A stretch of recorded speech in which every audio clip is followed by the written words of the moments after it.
5, 4, 3, 2, 1. We are live. Coming to you live as Lichtman Live. Say what's up to the people, Dad. Hey, this is a very special show, except maybe for the show on climate change. It is going to be the most consequential in terms of what I have to say on the implications of this election for the future of our country. That's right. I called my dad today. I said, Dad, what do you want to do for today's show? He said, I want to talk about Trump's plan for mass deportation because they are extremely concerning. Right, Dad? They threaten really to rip apart our country and destroy our economy. And tragically, the media spends 10 times more of its attention on the polls than on something that is so consequential for the future of our country. It's just a crying shame. And, I've been railing about this obsession with the polls since before you were born, Sam. And what Oh, good has it done? probably it's gotten worse. It's gotten worse. Exactly. When I first became aware of an election in 1960, when I was 13, uh, 1860? Were you about to say 1860? well, either one, Right, close. right. We had a poll once every 2 weeks, and nobody cared. No big deal. Didn't need anything more. Now we have a poll every hour, and the media is obsessed with it. Trump leaps ahead. Well, he's ahead by 1 point. Harris is ahead. She's ahead by 2 points. It's all noise. It's all meaningless. And yet, this is what the media is obsessed with. Well, I want to talk about something that has profound implications for our future and that has sadly hardly been covered in the attention being paid to this election. And that is Donald Trump's avowed plan. He said it many times for mass deportation of some 11 to 12 million undocumented immigrants. And somehow he sold this horrendous idea that is going to be disastrous for America to the American people. About half of the American people agree with him that we should engage in this mass deportation. It's a great idea, except that it will disrupt and potentially destroy the lives of many millions of Americans who are not undocumented immigrants, that it will essentially turn America into a police state, completely contradicting the so-called professed Republican conservative idea of limited government and individual freedom. It will devastate our economy and will make us less safe rather than more safe. Other than that, it's a really good idea. Let me document this because the facts are really clear. And so far, facts have been really hard to come by on this issue of mass deportation. First of all, undocumented immigrants do not live in isolated communities with big signs, in front of the houses saying, undocumented immigrants live here, deport now. They are thoroughly mingled in with the general population. They are married to spouses who are U.S. citizens or legal residents. Their kids, so many of them are born in the U.S., are also U.S. citizens. Here's what Pew Research discovered, that there are 22 million people in households with an unauthorized immigrant. That's 22 million people who are going to be targets. An incredible slice of our population. And it's going to be way more than that because they don't have accurate enough information to make that kind of pinpoint targeting. Likely tens of millions of people are going to be targeted by law enforcement. Of the 22 million people, this is Pew Research, not me, living in households with an unauthorized immigrant, 11 million, half of them are US born citizens or lawful immigrants, all of whom will have their lives disrupted and maybe much worse, maybe even arrested and targeted for deportation, because we'll see in a moment that the information that ICE uses to identify unauthorized immigrants is wildly inaccurate. Worse yet, 4.4 million US-born children under 18 live with an unauthorized immigrant parent. Assuming that this deportation succeeds, these kids are going to be ripped from their parents. What in the world is going to happen to 4.4 million kids who are deprived of their families, deprived of their parentage? It would just be a tragic imposition and worse on their life. So this is an incredible targeting of at least 22 million and likely many, many more Americans, many of whom are US citizens, many of whom are children who are going to be placed in enormous jeopardy by this misguided effort. But now let's talk about what it's going to do to our economy. The American Immigrant Council did a deep study of the costs of deportation.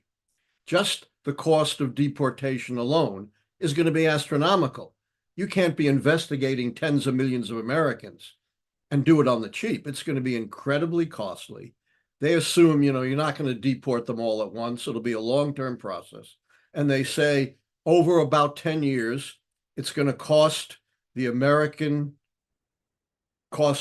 taxpayers $968 billion, almost $1 trillion just to carry out this effort to deport. That's the direct cost, but the indirect costs in terms of the immense damage to our economy is much, much greater. They go on to say, you're going to rip away millions of American workers.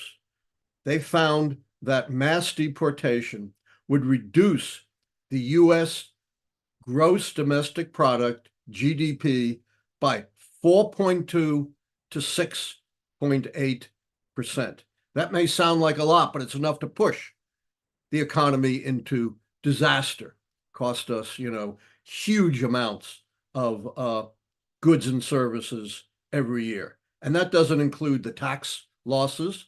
In 2022, the study found that immigrant undocumented households paid $47 billion in federal taxes, $29 billion in state and local taxes, and contributed $23 billion to Social Security and $6 billion to Medicare. So we're talking at least $100 billion in lost revenue. And who's going to pay for that?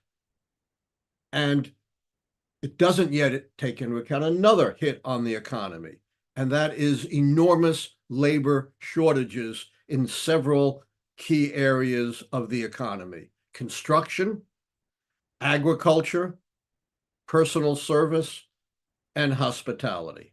They estimate in construction alone, 14% of those employed are undocumented and are not going to be replaced by US citizens. They say removing 14% of the labor, which is going to be impossible to replace, would disrupt construction across the nation, from homes to businesses to basic infrastructure. Hundreds of thousands of US workers, as a result, would lose their jobs. Not just one industry. Doesn't count the other industries that are going to be devastated. As I mentioned, undocumented, unauthorized immigrants are intermingled with US citizens. They're married to US citizens. They have kids who are US citizens. And as I mentioned, the databases used to identify undocumented immigrants are incredibly outdated and inaccurate. A federal judge found that in 2019, just issued a scathing opinion. And the result is, even under the current system of immigrant customs enforcement detention, they are detaining large numbers of U.S. citizens. The Cato Institute studied ICE detainers in one county of Texas, and it found that they had detained at least, at a minimum, 814 likely U.S. citizens.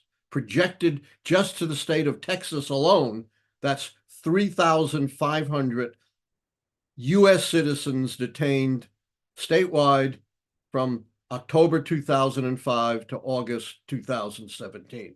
And it's going to be way worse than that in terms of detaining U.S. citizens if you're not having the kind of targeting you have now, but you're going out a mass attempt to detain and deport illegal, or let me say undocumented immigrants. In another single county, Miami-Dade County, Florida, in a much shorter period of time from 2017 to 2019, ICE sent to jail 420 persons listed as U.S. citizens. And by the way, these citizens have security numbers, they have birth certificates, and that doesn't really move ICE. Some of them never get released, and even those who get released are sometimes held for very long periods of time. Think how much worse it's going to be when you're engaging in this mass effort to identify and deport undocumented immigrants. Next point, it's not going to make America any safer to deport undocumented immigrants. Donald Trump has fabricated the most gross lies about undocumented immigrants, claiming they're killers, they're out to slit your throat, they're criminals. In fact, the studies show just the opposite, that undocumented immigrants commit crime, including violent crime, at much lower rates than do native-born Americans. They found that the incarceration rate for native-born Americans was 1,471 per 100,000, as compared to only about half, 756 per 100,000 for undocumented immigrants. And this applies to all kinds of crime, including violent crime. But this greatly overstates crimes being committed by undocumented immigrants as compared to U.S. citizens, because a lot of those undocumented immigrants who are incarcerated didn't commit any crime at all, but were simply in violation of the immigration laws. If you take out immigration offenders, it lowers the immigrant incarceration rate to 397 per 100,000, less than a third of the rate for native-born Americans. So, Donald Trump has completely fabricated and, demeaned and defamed, very law-abiding citizens, not citizens, but immigrants. And there's a reason they don't commit crimes. It's obvious. They do not want to become enmeshed in the criminal justice system. Much more so wary of the criminal justice system than native-born Americans. So they are indeed the most law-abiding group of persons we have in the United States. Exactly the opposite of the lies that Donald Trump is telling us about unauthorized or undocumented immigrants. Finally, Donald Trump and the Republicans claim to be the party of limited government and individual freedom. This mass deportation would be one of the greatest escalations of government power and intrusion in our lives that we have ever seen in the history of the country. Add to that, imagine if on top of that, they succeed in a nationwide abortion ban. So not only would you have the government intruding in the lives of people in search of undocumented immigrants, you would have the government intruding in the reproductive lives of women all over the country. And by the way, early statistics in states like Texas that have draconian bans on abortion show heightened, heightened uh, early infant deaths because doctors are afraid because of the bans to give pregnant women proper care. Supposedly pro-life, it turns out to be pro-death. Before I conclude and open this up to discussion, I want to read an email I got. I'm sure a lot of you saw my talking about my prediction record and refuting all the lies that have been told about it. You know, I've been doing this for 42 years. I get criticism every year. People still think, I got you. You know, I'm going to make this criticism. You know, I probably heard it 100 times already. But as I said, you know, I've gotten the most scurrilous, the most unreasonable, the most ignorant, the most violent kinds of criticisms this time, which is why I put out that standalone, which has gotten, I think, well over 200,000 views. But here's what someone I don't know wrote to me. And, you know, it's something I might not say about myself, but I'll read something someone else said. Quote, I recently read the article published in The Atlantic titled The Man Who's Sure That Harris Will Win by Gilad Edelman, and I am writing to you to express my condolences of this being another example of the chronic misrepresentation of you and your system to the public. Although for any intellectual endeavor, nothing lies beyond criticism. And I've said that. Back to the quote. And it is reasonable to believe that the keys have the potential to be in some way improved. Why is it the case that given their evident success, there appears to be a witch hunt against you? I don't understand. Much of the vociferous attacks hinge on a few minor quibbles, which is used to delegitimize unambiguous results backed by research that goes through 160 years of American history.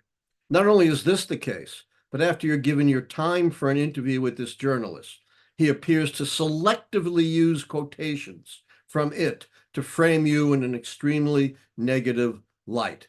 He characterizes you as if you take your 13 keys as holy wit, that you refuse to accept any criticism whatsoever. This willfully ignores your track record of engaging in several debates regarding the keys and their applications with other scholars of American history. And if you take the full 42 years, it's more than 100 debates and many hundreds of questions that I have fielded. I'm going to skip over some. This gets long. Conclude by saying we should turn our attention to Aesop's immortal fable of the fox and the sour grapes as much of the driving force between their psychology.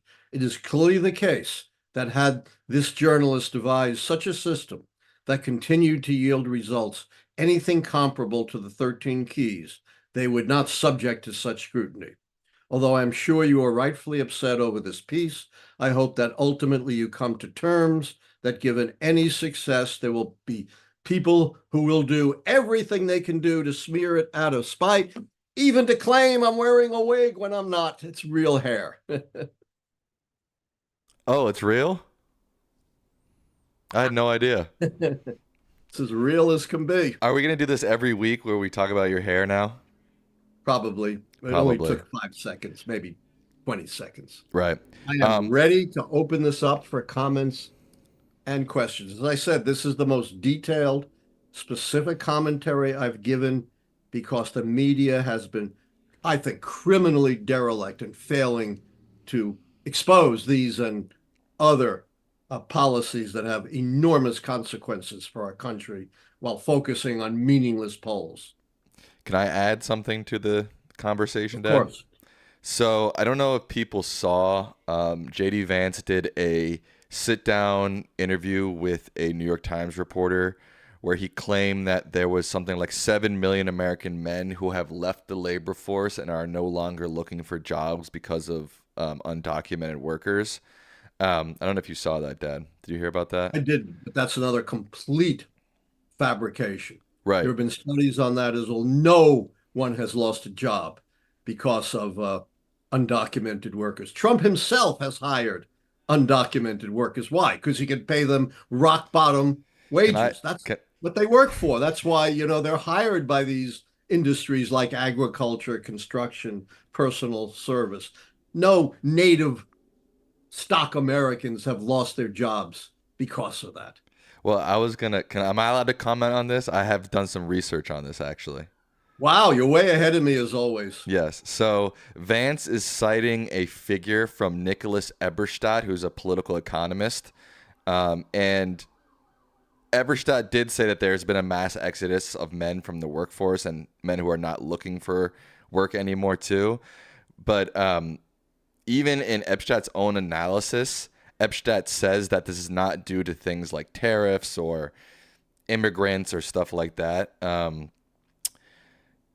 He says Epstein actually says in the same, and I'm not sure it's the same essay, but an essay that recessions, even NAFTA agreements, China's entry into WTO, and other disruptive trade events with major implications for demand on labor in America don't actually have an effect on this large amount of men who drop out of the workforce. And actually, recently, this has been increasing. The men rejoining their workforce has actually been increasing. So this idea Yeah, that I think employment's at a record level. right. So this idea that it's not just employment, but I think Ebstadt actually says um Get it out. let me see. I can't find it, but yeah, this 7 million men who are not even in the workforce, the amount of them rejoining the workforce is actually increasing. So, people are saying undocumented immigration is increasing. Well, so are these men re-entering the workforce. So they don't seem to be correlated. Most of these men are not in the workforce because they're unable to commit to a full-time job. For example, they've been incarcerated, or they're taking care of a family member. There's no actual evidence. Illness or chronic disease. Right. Exactly. There's no actual evidence that what JD Vance claimed is true. I just wanted to back that up. Imagine that. Well, I just wanted to say that I did a little Yeah, bit of there's been a lot research. of studies on this. It's called the immigrant threat narrative. Anything goes wrong in the country, you blame it Right. on immigrants. Uh, when Giuliani was running and Biden was really sharp way back then, he said everything Giuliani says is a noun, a verb, and 9/11. Well, you can say everything Trump says is a noun and a verb and immigrants. Right. Can I play devil as advocate for 1 second? I don't actually believe this to be true, but I'm just interested to see your response. What do you say to people who say that even one crime committed from an undocumented immigrant is unacceptable? Because in theory, they're not legally supposed to be within U.S. borders. What would you say to that? Yeah, I mean, you can find one crime being committed by anyone, including, people on parole, probation, any group you want. But you got to look at the overall picture. And if you get rid of undocumented immigrants, crime is going to increase in this country because they are the group that commits the least amount of crime. That's what really matters, All right, you ready to get to some questions? certainly. Diego Yanes Holt says, Trump is not only going after undocumented immigrants, he's going after people with documentation, and will say one more thing, Trump can go after the U.S. citizens like me. They want to turbocharge denaturalization of U.S. citizens like me. That's another thing. He has talked about ending birthright citizenship. He has indeed. And, I wasn't going into everything about Trump's immigration policy. I wanted to zero in on deportation, but our very smart audience member is absolutely correct. Uh, Citizenship of people born in the U.S., regardless of who their parents are, is established in the 14th Amendment of the Constitution. Here's what would happen if you abolished birthright citizenship. You would have to have something equivalent to the Nazi biological police, the immigration police. That is, you would have to police every single birth in America to make sure that that birth was not from undocumented immigrants, because you can't just assume uh, who what the citizenship status of the parents are. Talk about limited government, individual freedom. That might even be a bigger police state than mass deportation. And of course, the only immigrants Trump ever demeans are non-white immigrants, people from Latin America or Africa or Asia. He loves immigrants from Norway, like to see more of them, or immigrants like Melania, from white part of Europe, want to see more of them. I mean, the racism is absolutely extraordinary. And he's revived the worst history of racism in America, the idea that immigrants carry bad genes, bad blood, and are polluting the racial stock of America. I thought we abolished that kind of eugenics and racial science, 100 years ago, but Trump has managed to revive the worst aspects of our history. I just want to be clear. I am not saying this slur. I am quoting a historical event. I love Ater 003 says, can you talk about Operation Wetback, which was, I believe, during the Eisenhower era, right? I read a little bit about that. And why wasn't it stopped before 1952? Why hasn't it been taught so much? And how is it comparable to today? Yeah, I'm not going to go into all of Operation Wetback, but Wetbacks was a slur on Mexican immigrants who supposedly, came into the United States by swimming across uh, the Rio Grande. And by the way, Mexicans were not covered by the restrictive immigration laws of 1924.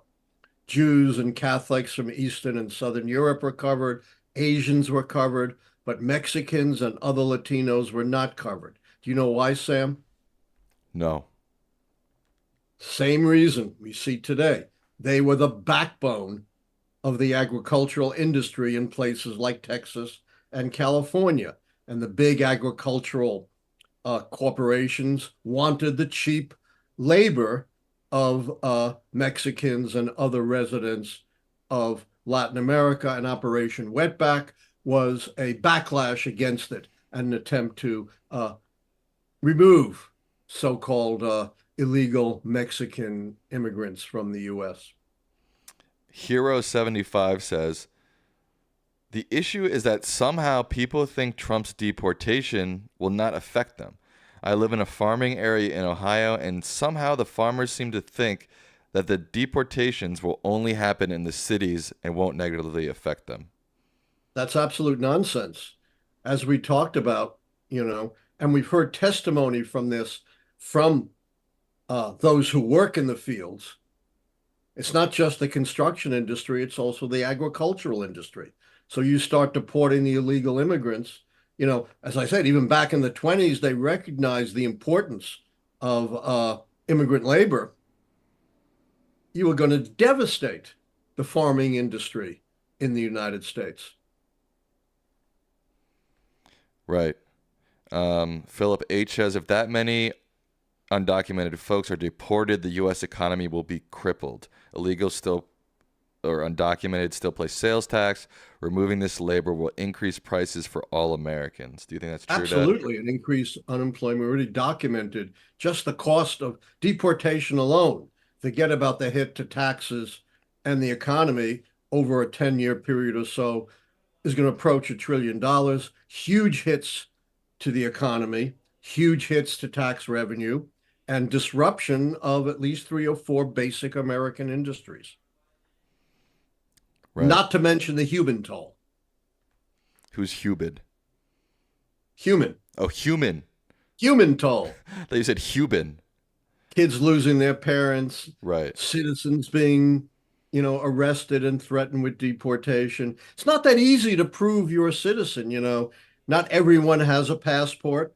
Not everyone has a verified birth certificate. ICE arrests you, and the record shows even, up to this point, it's very hard once you're arrested to get your freedom. Right. Ulitop Pilar 1990 says, if Trump does better with minorities, could he have broadened his appeal enough to become charismatic? I don't see it. I mean, he's still opposed by a majority of minorities, including about 80% of African Americans. His approval rating is where it has always been, down around 43%. So I haven't seen it. Right. Oh, I wanted to show people. I filled out my ballot, my absentee mail-in ballot today, so I have a sticker on, Dad. This is I voted. So don't Well, as forget. always, you're way ahead of me. Yep. Ha. We don't start early voting in Maryland until Thursday. Right. Well, mine's an absentee mail-in ballot, so that's why I got mine Oh, early. that's really smart. I meant to do that, but I've been so busy. I can't tell you how many requests every single day, for interviews or commentary, and I just haven't had a chance to get my absentee ballot. But we do have some data now that's pretty substantial on early voting. And again, the media has misrepresented it, saying, oh, Republicans are doing really well. Well, I don't think the data shows that. Uh, Let me see if I can call up. You can get another question while I'm looking at Um, this. why don't I say a few things? I'll say one, we got 5,000 people watching. So if you're watching, we only have 1,000 likes. If you're watching, throw us a like. Don't forget to subscribe. If you want to follow Allan Lichtman on Instagram, I think I've been saying your Instagram handle wrong. It's Allan_Lichtman on Instagram. It's at Allan Lichtman on TikTok and X.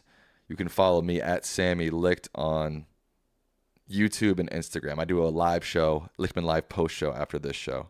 All right, you ready, Dad? Yes, and don't forget to ask them if they can to also donate. That helps as well. Yeah, let me see if I can pull up.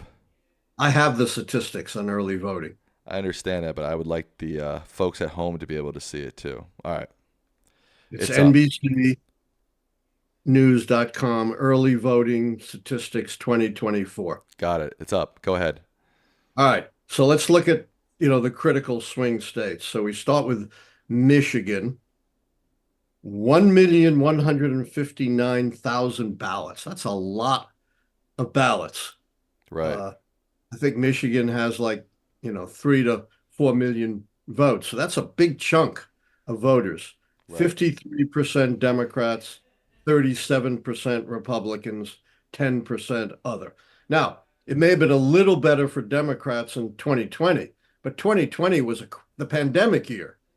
And, people who wouldn't ordinarily be voting by mail or voting by early weren't doing it. So that's certainly a very positive for Democrats in Michigan. Pennsylvania is even better.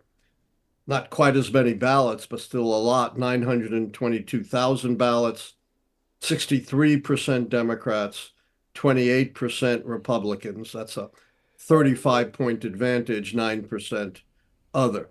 And then the strange one, which I can't figure, is Wisconsin, maybe because there aren't that many ballots, only 326,000, 41% other, 40% Democrats, and only 19% Republicans. Let's assume the others split. That would still make it 60-40 for Harris over Trump. There are a couple of places where it is better news for Republicans. Georgia, 1.7 million ballots. I think that's the most. And Republicans are ahead, 48% to 46%. Huh. That's not good for Not good in Georgia. Democrats. Nevada, very few ballots, 247, 38%, 38%, 24% for others. North Carolina,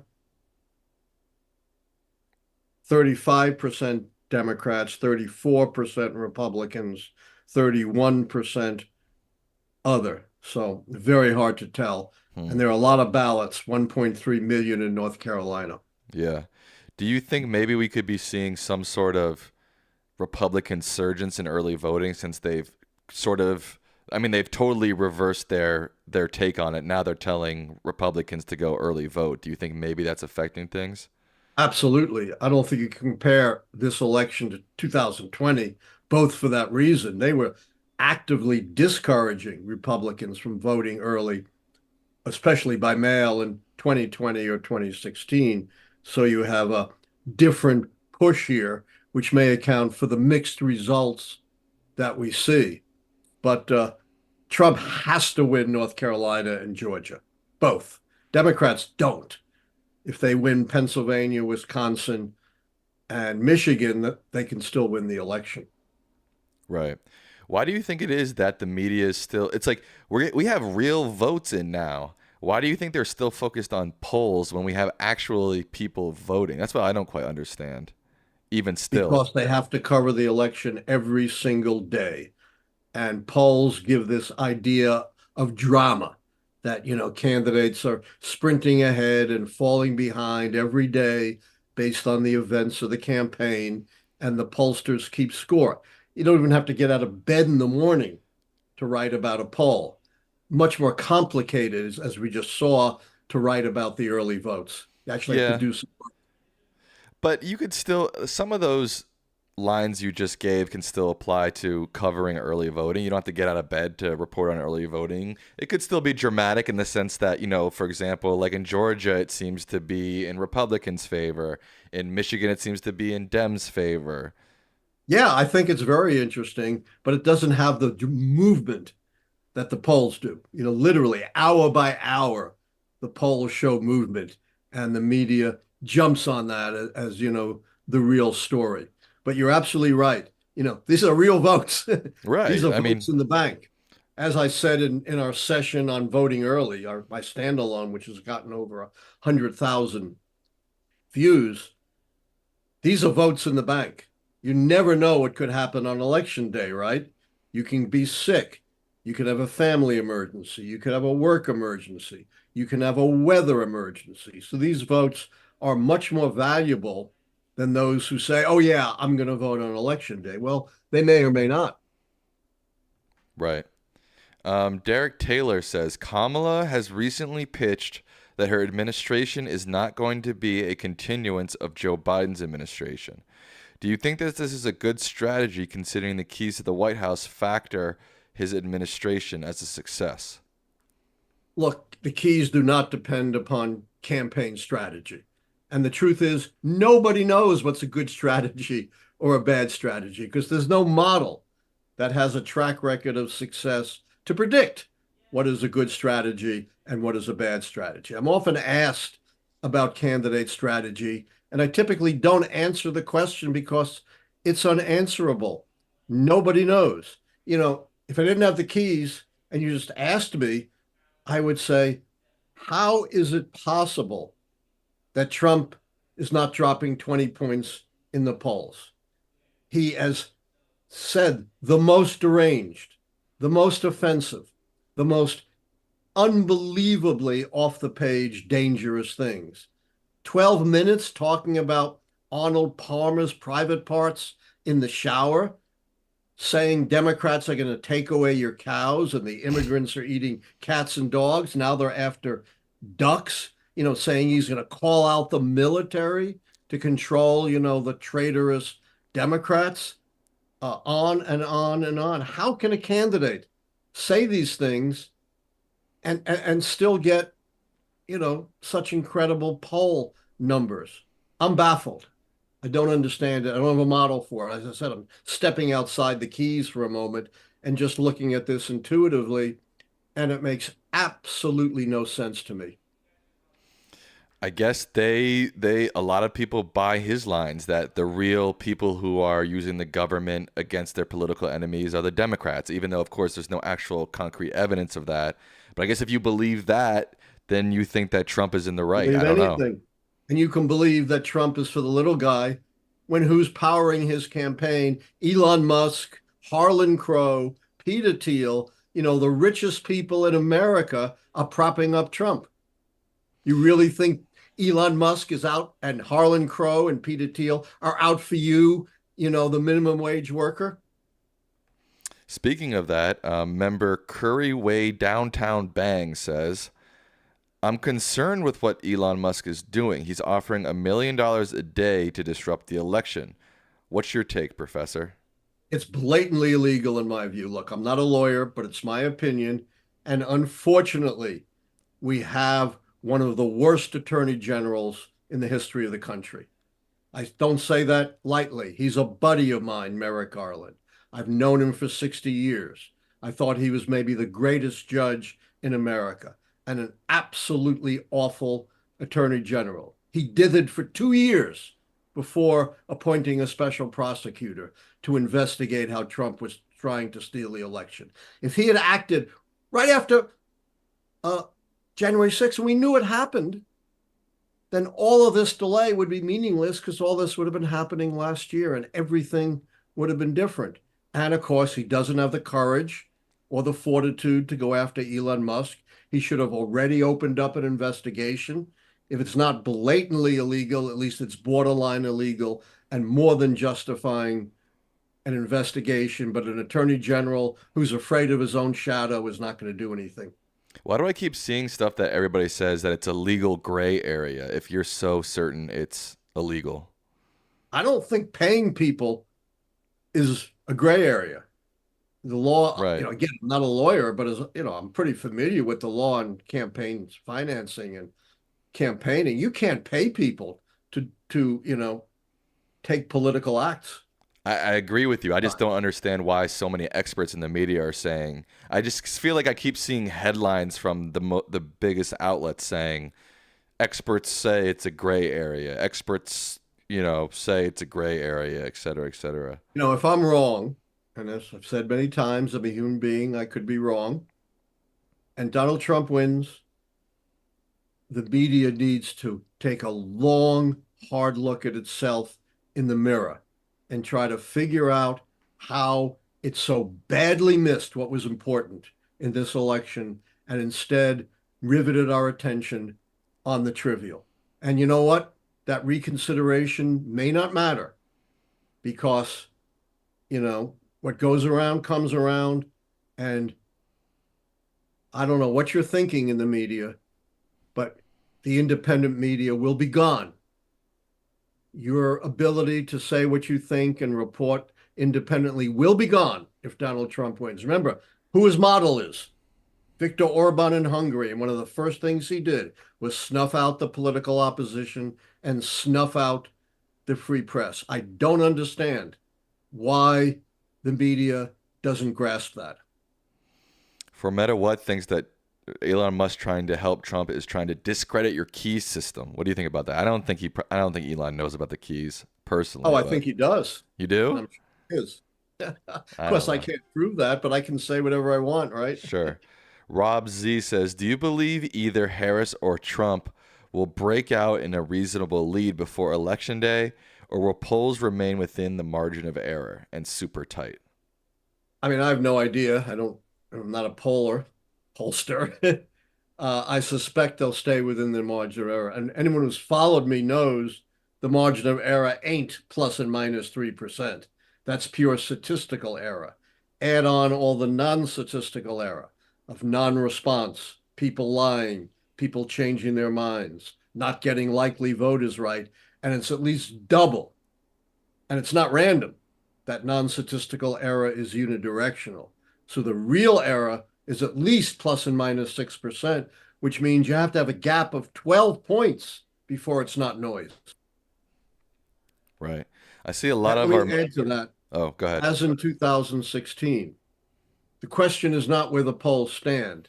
The question is which party are the polls underestimating and which party are the polls overestimating? Because we know they're going to be wrong, at least by a few percentage points, and that's going to be more than enough to determine the election.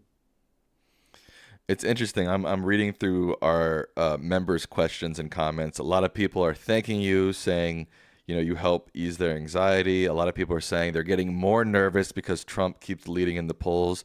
Do you want to reassure people your prediction has not changed, right? You still believe, based on the keys to the White House, that Kamala Harris will win. My prediction has not changed. I have frequently made my prediction correctly in defiance of the polls. It's based on 160 years of precedent. But remember what I've also said. I'm not psychic Gene Dixon with a crystal ball. I'm not Speaker Mike Johnson who thinks the Almighty talks to him. I'm an historian, and the keys are very robust, but it's always possible that something so cataclysmic and so unprecedented could change the pattern of history. And if I'm wrong, I think I know what that change is, but I'm not going to say it in advance. Uh-oh. Gotcha. But I stick to my prediction. Blame it And on I the don't think I'm going to be wrong, but I'm a human being. Any human being can be wrong. I blame don't it on want the to be, bu- Sorry, what was that? I don't want to seem arrogant. Right. Blame it. There's a viral clip of you going around right now. Have you I do seen that? not. Some people have been sending it to me. It's you with let me double check who's it with. I can't remember. Is It's it me you. with Tom Cruise and people saying two idols together? No, it's you No. with somebody from the Daily Telegram or something like that, or the Telegram in Oh, England. is that the guy who was spreading misinformation? Yeah, I and you yelled go at him. and you yelled at him. Yeah, Yeah, that's the kind. right wing is trying to spread that around. Yeah, It's like 30 seconds out of a half-hour interview. Of course, they yeah. pulled it. Crazy Milan says, "What's the most fair and good faith criticism of your system?" Uh, that it may not last forever. Nothing lasts forever but the earth and the sky. There you go. Um, Travis Douglas says, "It's a real shame that people are saying these terrible things about you. I love your show and you guys are the best." Thank you, Travis. Do you think Trump will flee the U.S. if he loses the election? I have no idea. It is Uh, odd to picture what's going to happen if he loses, though. I can't quite picture it. it's very hard to picture. Uh, I don't think he wants to live in Russia. Not enough luxury for him there. Yeah, but it's like, if he didn't have all these court cases against him, I think he'd probably go quietly into the night, but he can't Yeah, he really. might flee because he's going to get convicted on all of them if they ever get to trial, which they will if he loses. Yeah, yeah. That's why I hear what you're saying when you say, he doesn't have any power right now. He's not president to try to overturn the election, but he's going to be so desperate. He's going to try everything, I think. Yeah, but as I said, being without holding the presidency, with Biden holding the presidency, and Biden protected by the Supreme Court decision that was supposed to protect Trump, but would actually, this immunity decision would protect Biden. Biden could take whatever steps were necessary, including detaining Trump until the inauguration. Right. Yeah. I think for a while I was saying I wasn't worried about Trump trying to overturn the election because, again, he has no real power. But I can't picture what he's going to do after the election. And that scares me because it feels like he's going to have to be as desperate as humanly possible because he doesn't want to face these charges. Absolutely not. And he'll do whatever he can, but he's limited. Remember when he was on trial in New York? Somehow, this also astounds me. People have forgotten he is a convicted criminal of 34 felony counts, not for paying hush money. Again, the media completely missed the boat, but for election and tax fraud, for fraudulently claiming that payment to a porn star was a business expense. And I don't know if they're true, but there are new reports saying he's offered Stormy Daniels new financial incentives not to talk about her affair with him. So, can you imagine if I had written this up before Trump saying a candidate with 34 felony convictions is a viable presidential candidate? I remember Herman Cain, not that long ago, was a leading candidate for the Republican nomination. Three women accused him of sexual harassment. No court cases, no proof, no nothing. He was gone overnight. Do you think it's simply because Trump is the only person who successfully turned reality on its head? I mean, that alone could explain it, right? Because if you believe that these There's court more cases. to it than that, and I don't want to pre foreshadow my explanation. All right. Um, Damon Davro says, "Why do the polls seem even more off lately?" They are so off. I don't understand it. I don't follow them that closely, but I saw one report and I can't verify it. I can't establish its truth, which says, again, a lot of these billionaires are funding or right wingers are presenting skewed polls to make Trump look good. I have no idea if that's true or not, but I wouldn't put it past them. Um, Polls always underestimate black support for Dems. Polls in 2020 had Biden in the upper 70s, low 80s, and he landed at 87%. Harris is polling in the mid to upper 80s. That tells me she will cross the 90% threshold. What do you think? I think there's some truth to that. I think black voters will come home. I'm not going to estimate exactly what the number is going to be, but I think it'll be somewhere around 90%. They'd be off again. The polls would be off if they're They're giving always her off. The 80. only Right. issue is in which direction are they off? Right, right. Remember, in not just 2016, in 2012, the last Gallup poll, right before the election, the most prestigious of all polls at that point, had Romney ahead, and Barack Obama won in a near landslide. Comic Fan says, so North Korea sent troops to Ukraine to aid Russia in the war in Ukraine. Do you think we are entering a new Cold War? Also, will this affect any of the keys? Well, I've already, given them the foreign policy, turned it against them, the foreign policy failure key. Unless it turns the war around, it won't affect the key. Are we going into a new Cold War? We are in it and have been in it for some time. And anyone who doesn't recognize that is just not following what's going on. What do you mean by Uh, that? Pardon me? What do you mean by a Cold War still with Russia, is what you're saying? Absolutely. They are as much of an adversary of ours as they were during the Soviet Union period. And, I just read an article written by an expert in foreign espionage who says that Putin has gotten more politicians compromised, including Trump, than any of the spy masters in the old Soviet Union could even have imagined in their wildest wet dreams. How do they know that? They examined uh, politicians during the Cold War, leaders in the United States who seemed to be giving a green light to Soviet leaders, seeming to excuse their policies, and they looked at the same thing over the last few years. Gotcha. Um, Idle King says the keys suggest voter base. The keys suggest voters base their choice on the incumbent administration's performance. As the keys currently predict a Kamala win, how do we reconcile this with Biden's low approval ratings? Biden's low approval ratings have a lot to do with Biden and Biden himself. Harris's approval ratings are much higher and higher than Trump's, who, you know, is supposedly the candidate of change. Thank you for By your the way, Obama had low approval ratings throughout most of his presidency as well. You can't, judge an administration solely by approval ratings. right.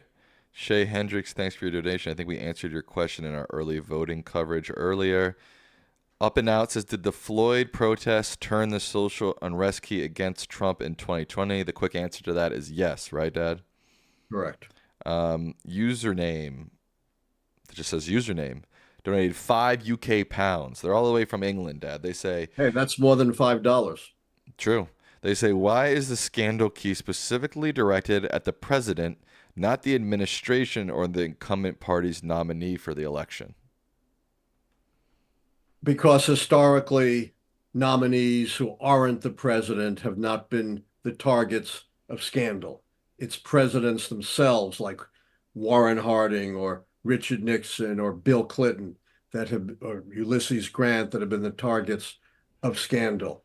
When you're dealing with lower officials, it doesn't have the same kind of penetration to the American people. Gotcha. Patrick Gibbs says, "Do you think Biden, despite not being president in 2025, will help guide Harris regarding governing as if he was a presidential advisor to her?" I have no idea.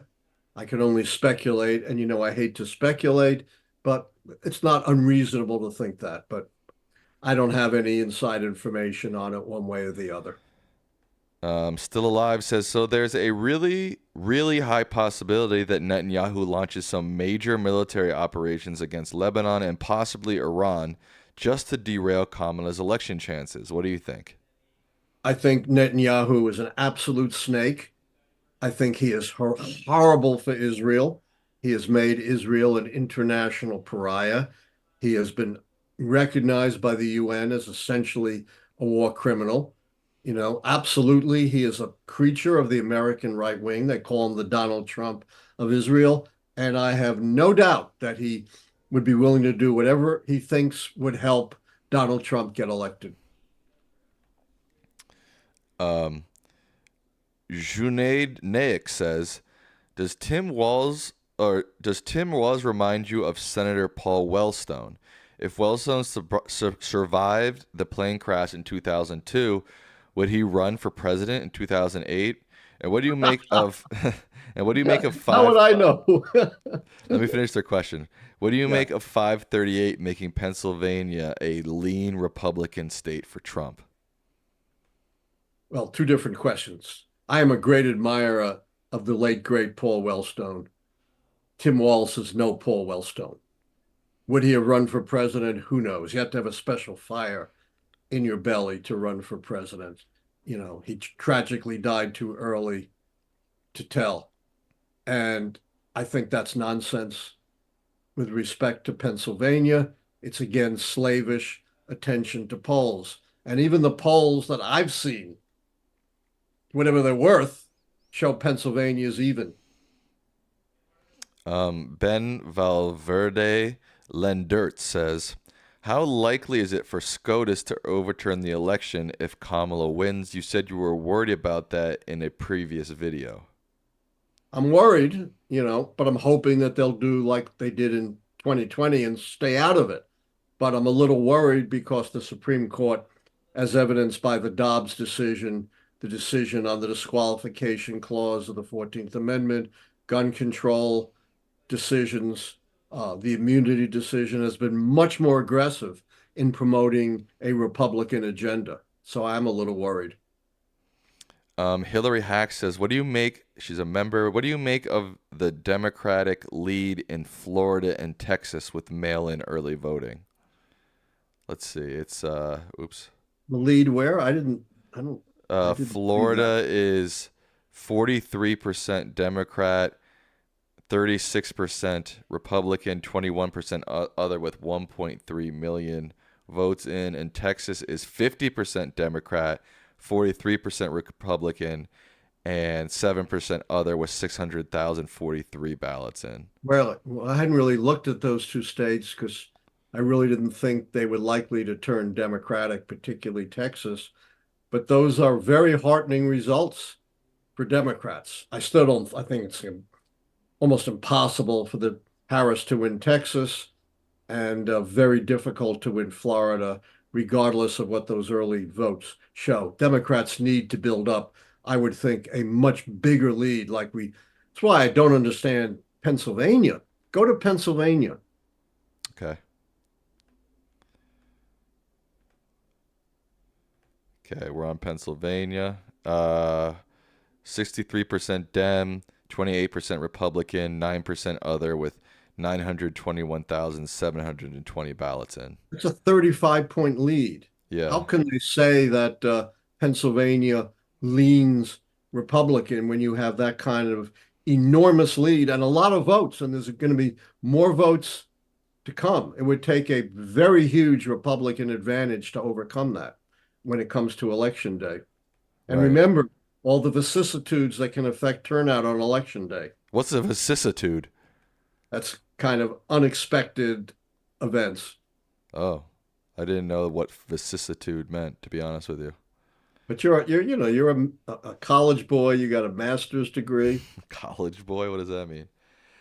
Jacob Wait a went minute. How many viewers? 6,500. Nice. So how many more questions are we going to take? It's up to you. You're the man, the myth, the legend. You Three know, I've been more. kind of amazed. We haven't got any questions on mass deportation, which I thought was the main subject here. Maybe I just convinced everyone or didn't. Any rate, I'll take four more questions. I think everybody is just extremely focused on The horse race. the election. Yeah, I mean it's it's Election. it's Let's hard to not call pull it the horse race because it isn't. right. It's hard to pull people's attention off maybe one of the most consequential elections in a long, long time, right? Maybe ever, since 1860 anyway. Jacob Wenner says it's truly remarkable how Republican partisan polls are flooding the zone and skewing the averages, and all these people are convinced Trump is going to win because of it. Gaslighting at its finest. What do you think? I think I mentioned that a few minutes ago, and I've heard that same thing. I can't verify it. I don't track the polls that closely, but it certainly wouldn't surprise me if that's the case. And by the way, it's not true. Even the compilers of polls think, Trump is going to win. I checked just before the show, uh, probably the most reliable compilers, 538, and they had it 51-49, way within the margin of error. Andrew Carlson says, Professor, it seems Dems are increasingly gaining support from college educated voters. Do you think that the Republicans are using an intentional tactics like book banning and school choice to reshape voter bases? No question. I've written a whole report on this. I was an expert witness in the Florida education cases with their attempt to ban books and censor teaching. There's a lot of scholarship on this, that modern dictatorships arise primarily not from brute force, although that's part of it, but primarily through the manipulation of information. And I believe there is no question by banning books, censoring teachers, that Republicans are trying to snuff out uh, liberal ideas and implant Republican orthodoxy in the minds of young people. No doubt. Right. All right. How many more questions we got?